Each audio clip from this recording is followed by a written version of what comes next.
Yo, what's good, my nephews and nieces? This is your favorite uncle, Uncle Timmy, and today I have another special banger for you, right? Today we're going to talk about passing and dunking in NBA 2K24 and what we can do in NBA 2K25 to fix it. But before we get into the video, make sure you drop a like, subscribe, as like the video puts the video to the recommended, and of course subscribe and put you a notification for our daily uploads. Without further ado, let's hop straight into the video. Okay, so sit back and relax, yo. I got some old gameplay footage here, man. No need to see 24. I think this is 2K22 right here, I think. I don't know. Yeah, I think it's 2K22. But let's hop right into it. So let's talk about passing, okay? Passing by far is just been something that has been, I guess you can say, an annoyance for the community for a while, right? We all know and have all been a part of, you know, a situation like this clip right here, right? You get a steal, you're on a fast break, and you throw the ball and hit the defender in the back of the head, right? He's like, dude, I have no control over that setting of, you know, pressing a button a certain way and you be able to throw it over their head. No, you just press X, right? You just throw the ball up the court and you expect, you know, the game to do the right thing, which is throw the proper pass, right? Which is over the person's head.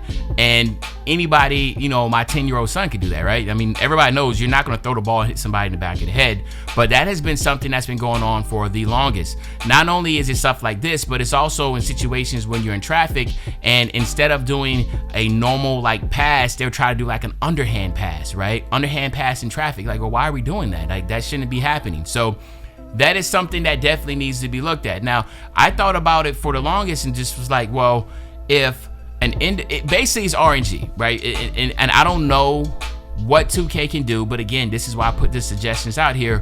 What are y'all suggestions of how we can fix that? Because at the end of the day, it has become a problem since I've been playing 2K. And I started playing 2K obviously when the game first came out, but I'm talking about as far as parking, that type of deal.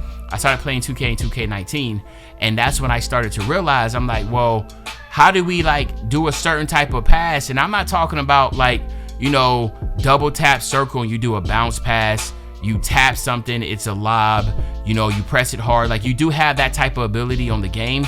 But we're just talking about basic stuff where like like there's no need to do any IQ thinking here. This person's open, there's a defender in front of you, you should be able to pass the ball without any issue. I do not know what needs to be done with that, but I have seen people with the highest pass accuracy. I saw a video of another creator, they had a 99 pass accuracy, and they were just showing the fact that it doesn't matter how high his pass accuracy is. No matter what type of passing style you do, you will continuously put yourself in situations where your my player just throws the ball intentionally, hits defenders in the back of the head, you know, hits defenders, it's just any way you can think about it as far as messing up, that's what can happen. Now, I'm not smart enough to have any type of answers for that, okay? But I just know this is something that needs to be addressed, you know, in 2K25. as something that I just had to publicly put out there so it can be addressed. This needs to be fixed. There should not be a point in time anymore to where we have a situation like I just showed, a fast break, a person's right there in front of me, I press X and my player intentionally just throws the ball and hits the defender in the back of the head, right? Like, that has to get taken out some way, shape, or form. I don't know if that has to do with the ability of, you know, not having the ability to maybe, you know, at a certain type of vicinity of how close you are to somebody, it automatically just, the defender cannot touch the ball or tip it, or, you know, I don't know. But then again, people are going to be like, well, you know, defensively, if I'm playing him tight and, you know, he throw, you know, I understand the back and forth from that, but I don't think I'm saying this. Simple, easy passes need to be just that, simple and easy, okay? I'm gonna leave that there.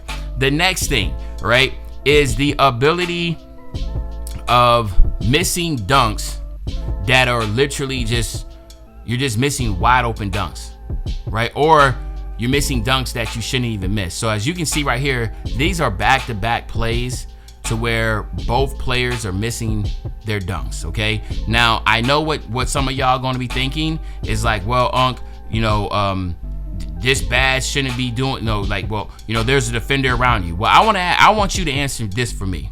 You know, any of those individuals that are saying that, I want you to answer this for me. How many times have you seen in the NBA a 7-footer miss a dunk around the basket? I'm just going to just answer that. How many times have you seen a 7-footer miss a dunk around the basket? This is not a skill thing here. This is RNG, okay? And a lot of it has to do with anchor. In my humble opinion, I feel like anchor is what's causing this. But as you can tell with Luka had the defender behind his back and he still missed it. I didn't do a pro stick dunk. I didn't do a standing pro stick dunk. I just pressed square, and the expectation is that should go in no matter what, because I was in front of him when I did that. Same thing here, right? Wemby was on the right side of the rim. I went up for the dunk on the left side of the rim. There's not a contest there. Like, you know, Chris Bosh is 6'11". That's an easy dunk. That is a layup. That is one of the most easiest things. This is what the problem is. It's because anchor, for some reason, shape, or form, has a formula in it to where it doesn't matter how open you are, doesn't matter how contested you are. And I understand this, and there's dunks, there's videos you see of people on fast breaks with defenders behind them and they miss the dunk, right? And a lot of that has to do with anchor. And I don't think that should happen at all. At all. I don't think anchor should have the ability to put fear in somebody's heart to where they're missing. And I think anchor has intimidator. Remember we used to have that badge, intimidator badge? I think the intimidator might be in that in some way, shape, or form. You remember how intimidator was just like, kind of like that, where you be on a fast break wide open, you go on a dunk and you miss it because somebody was like right beside you and you missed the dunk, and that's because of intimidator. I don't like that. Like, I want to miss a shot because I missed a shot because either my pro stick dunk, I mistimed it, or I try to dunk on somebody, right? Not because somebody's in the vicinity. But I want y'all to answer that question. Do you think you should miss dunks? Like, how much should RNG and animations play in this game? I feel like the less RNG we have, right? The less animations we have. When I say animations, I'm talking about they're automatically generated for you, right? You didn't do anything. It just happened because you have the badge. I don't think that should happen. I think that your skill and ability should allow you to do that. We're not doing training wheels. Y'all remember how in Mario Kart, right? Like, I do this for my sons, right? My younger ones, where on Mario Kart, before you play, you can set it up to where all they have to do is press X, and you have different things. You can be like, it can do auto steer for you. It can do auto acceleration for you. Like, it can do all this stuff to basically a little child could be able to just get on and stay in the lanes and drive all the way through and enjoy themselves. I think that's perfect. But I don't think that's something for a game like this, to where you have animations that do things for you without you controlling it and dictating it yourself. But I'm very curious to what y'all opinions are on this, okay? Passing animations and these dunking animations and a lot of it has to do with RNG. And if you don't know what RNG is, it basically means random generated number. Like, it's just some formula quickly does something and determines the outcome for you, right? Instead of your ability in your stick game to be able to dictate that outcome yourself, right? But that is my whole spiel. Y'all let me know in the comment section y'all think. But other than that, it's your favorite old head, Uncle Demi. I'll be back really, really soon on the Banger, man. And you know, when I say back soon on the Banger, you know exactly what I'm talking about. I'm talking about tomorrow, man. I'm out.